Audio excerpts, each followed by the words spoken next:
Selamat malam rekan-rekan semuanya. Selamat berjumpa kembali.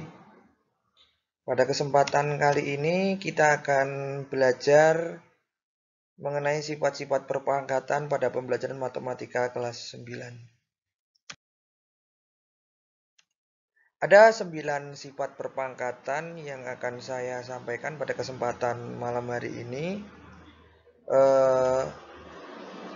Yang pertama adalah misalkan ada suatu bilangan A dipangkatkan M dikali A pangkatkan N itu sama dengan A dipangkatkan M plus N. Artinya adalah ketika ada dua bilangan, bilangan tersebut sama, masing-masing punya pangkat dan keduanya dikalikan, itu kalau bilangannya sama itu pangkatnya bisa diringkas, cukup pangkatnya tadi dijumlahkan. Sebagai contoh di sini saya punya bilangan 2 pangkat 3 dikali 2 pangkat 2 itu sama dengan 2 pangkat 3 tambah 2 itu sama dengan 2 pangkat 5 ya jadi ya. Dan hasil akhirnya adalah 32. Syaratnya harus sama-sama 2 yang sama-sama 2 dan itu punya pangkat. Itu artinya kalau keduanya dikalikan itu pangkatnya cukup diringkas dijumlahkan gitu. Tapi kalau bilangannya nggak sama, bukan dua, misalnya 3 pangkat 2 dikali 2 pangkat 2, itu nggak bisa. Jadi syaratnya harus sama bilangan pokoknya ya. Kita buktikan apakah sifat itu betul-betul terbukti kebenarannya.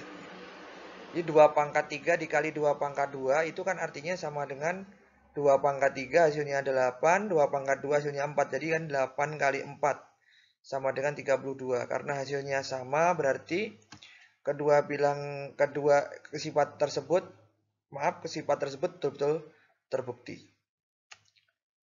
Sekarang kita memasuki sifat yang kedua. Misal ada suatu bilangan A dipangkatkan M dibagi A pangkat N itu sama dengan A dipangkat M kurangi N.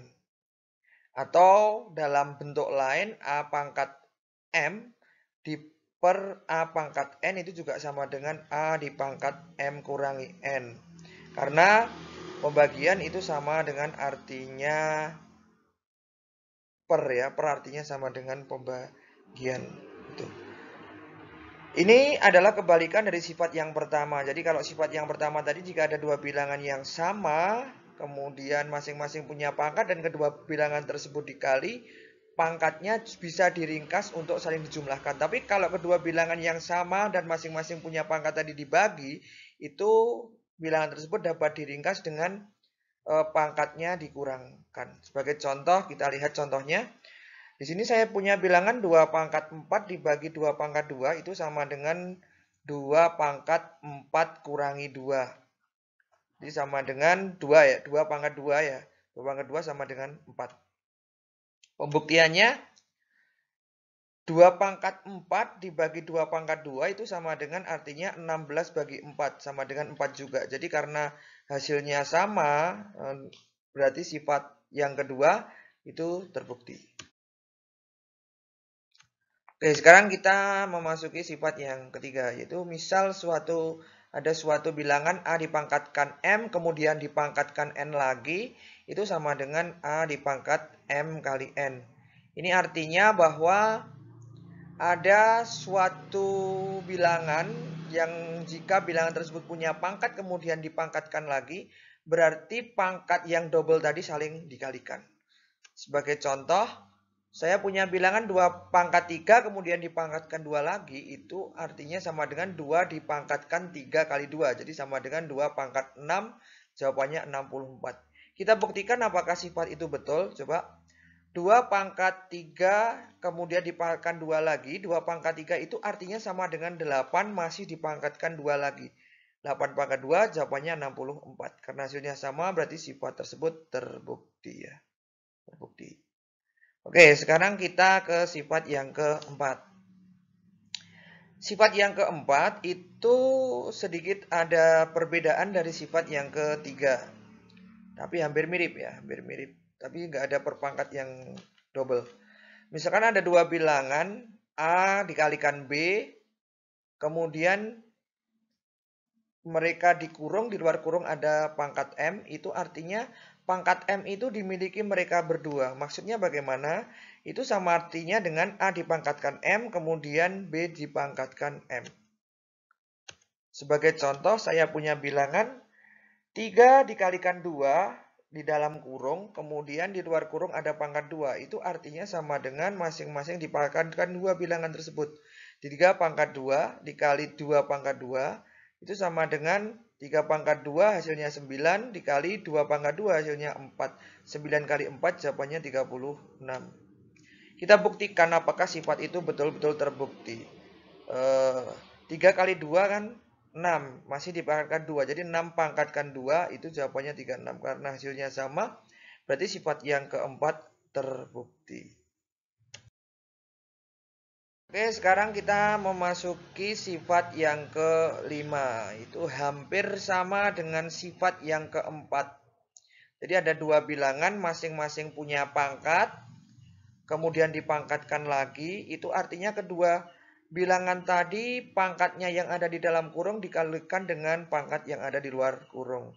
Jadi misalkan ada suatu bilangan A dipangkatkan M dikalikan B dipangkatkan N, kedua bilangan itu di dalam kurung, kemudian di luar kurung masih dipangkatkan P, itu artinya sama dengan A tadi dipangkatkan M dikali P, dikali B juga dipangkatkan N kali P. Sebagai contoh, di sini saya punya bilangan 3 pangkat 2 dikali 2 pangkat 3, kemudian di luar kurung masih ada pangkat 2. Itu artinya masing-masing pangkat yang dimiliki angka di dalam kurung itu pangkatnya dikalikan dengan pangkat yang ada di luar kurung. Jadi sama artinya dengan 3 pangkat 2 kali 2 dikalikan 2 dipangkatkan 3 kali 2. Jadi hasilnya 3 pangkat 4 dikali 2 pangkat 6.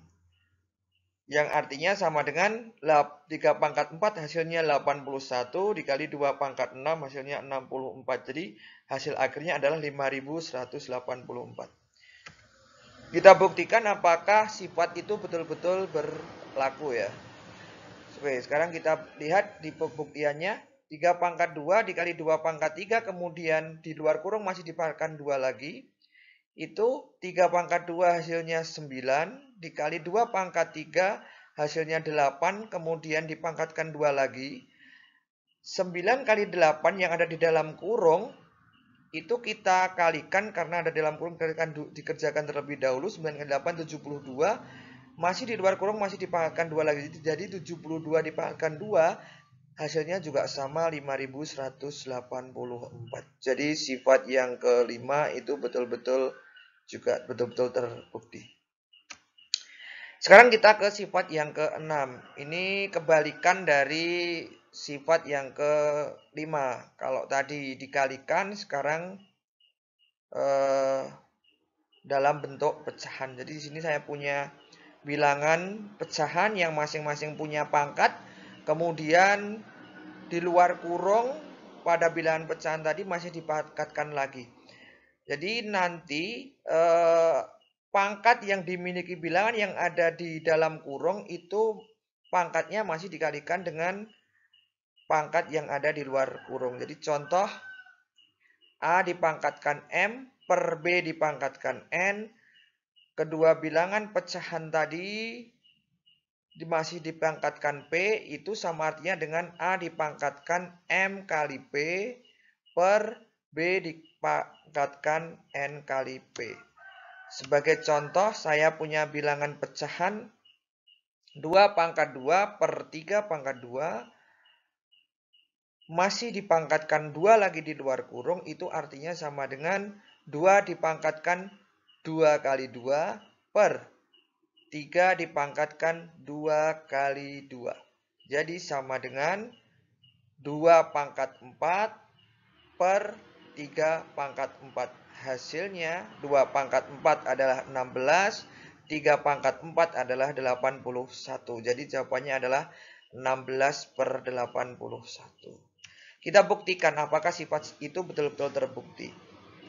Coba kita lihat 2 pangkat 2 per 3 pangkat 2 kemudian dipangkatkan di luar kurung dengan angka 2 lagi.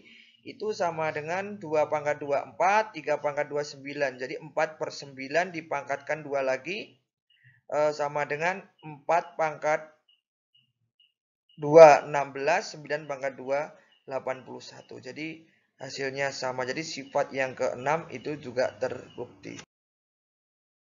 Oke, sekarang kita ke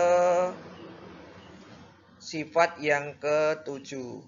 Sifat yang ke-7 adalah, ini sebetulnya adalah unsur identitas dari perpangkatan. Jadi semua bilangan itu kalau dipangkatkan 1, hasilnya adalah bilangan itu sendiri. Jadi A dipangkatkan 1 itu sama dengan A. Contoh, 1000 pangkat 1 berarti juga sama dengan 1000. Nanti misalkan ada 1 juta pangkat 1 juga hasilnya 1 juta. M pangkat 1 hasilnya juga M. Artinya semua bilangan kalau dipangkatkan 1 itu hasilnya bilangan itu sendiri. Sekarang kita ke sifat yang ke-8. Kalau sifat yang ke-8 ini adalah semua bilangan jika dipangkatkan 0 itu hasilnya pasti 1. Semua bilangan kalau dipangkatkan 0 hasilnya 1. Itu ingat teman-teman.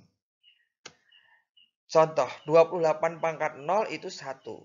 Sama dengan 1. Berarti 1000 pangkat 0 juga hasilnya 1, bukan 0 ya. Itu perlu diingat-ingat dari sifat yang ke-8. Kita memasuki sifat yang ke-9. Sifat perpangkatan yang ke-9. Ini adalah sifat perpangkatan yang pangkatnya negatif. Kalau bilangan itu punya pangkat negatif, bilangan tersebut abstrak. Ya, abstrak, tidak bisa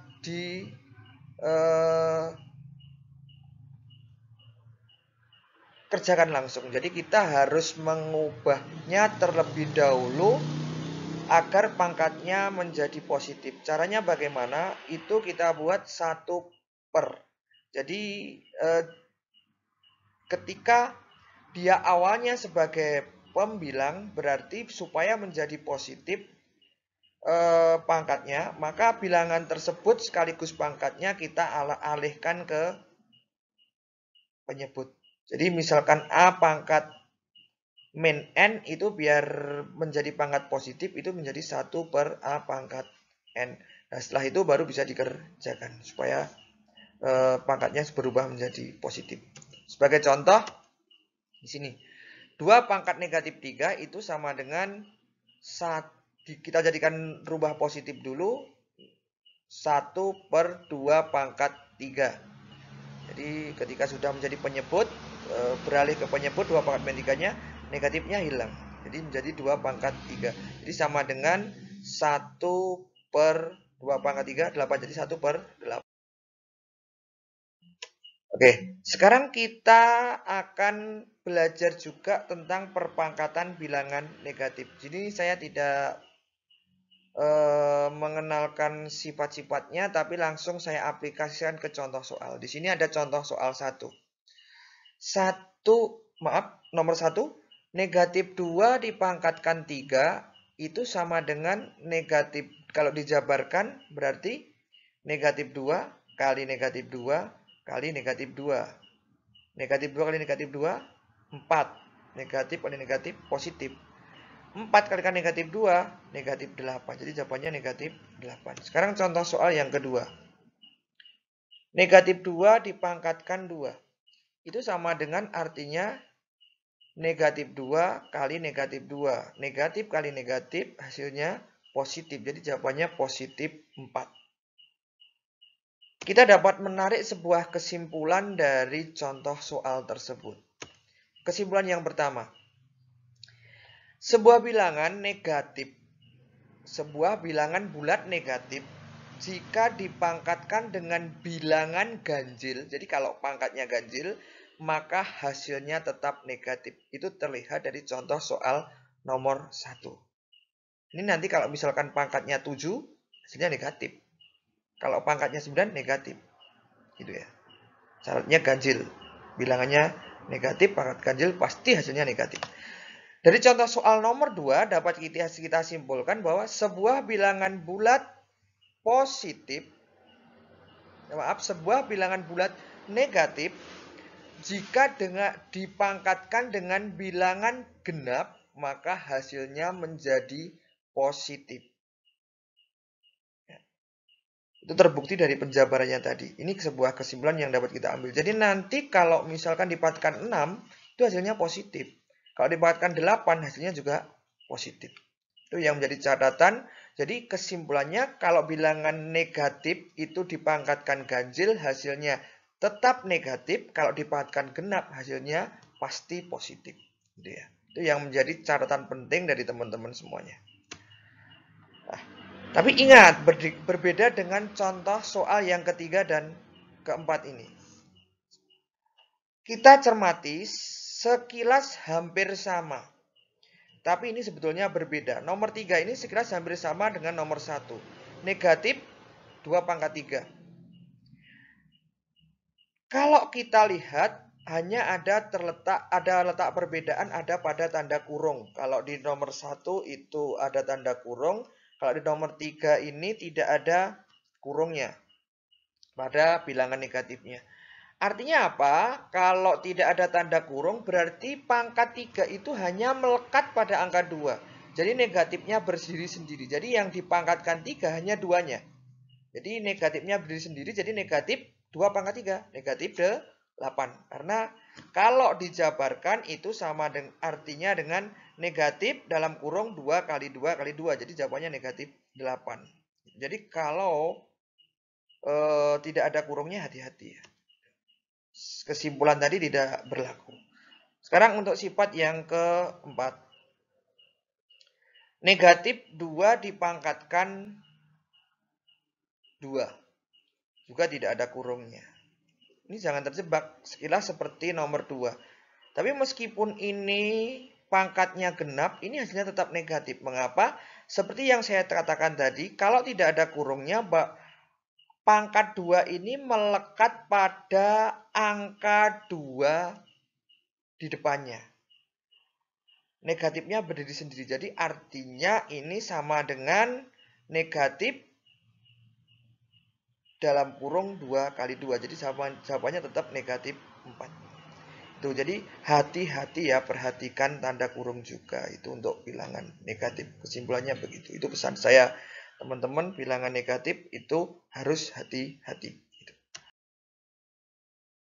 Kita akan mencoba sebuah latihan soal untuk mengaplikasikan 9 sifat perpangkatan yang sudah kita pelajari, sekaligus perpangkatan bilangan negatif juga yang sudah kita pelajari. Pesan saya, teman-teman harus hafal ya sifat-sifat perpangkatan tadi dan peka apabila sifat perpangkatan tadi diaplikasikan ke sebuah soal. Oke. Sekarang kita mencoba mengerjakan untuk latihan sebuah soal. Oke, di situ saya punya bilangan contoh soal 2 pangkat 3 dikalikan 5 pangkat negatif 4 dikali 3 diper 5 pangkat negatif 1 dikali 3 pangkat negatif 2 dikali 2 pangkat 2. Oke. Sekarang kita mengaplikasikan, kita kelompokkan dulu bahwa di situ ada angka 2 berpangkat di pembilang dan penyebut, ada 5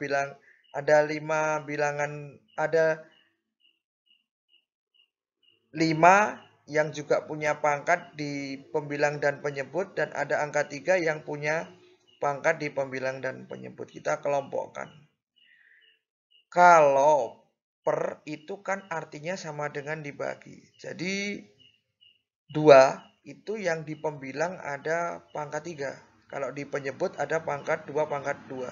Jadi kita ringkas 2 pangkatkan, kalau per atau bagi itu kan pangkatnya dikurangi. Jadi 2 pangkat 3 kurangi 2. Terus yang kemudian masih dikali. Kali berapa? Kali bilangan berikutnya kan 5. 5 di pembilang punya pangkat negatif 4. Di penyebut punya pangkat negatif 1.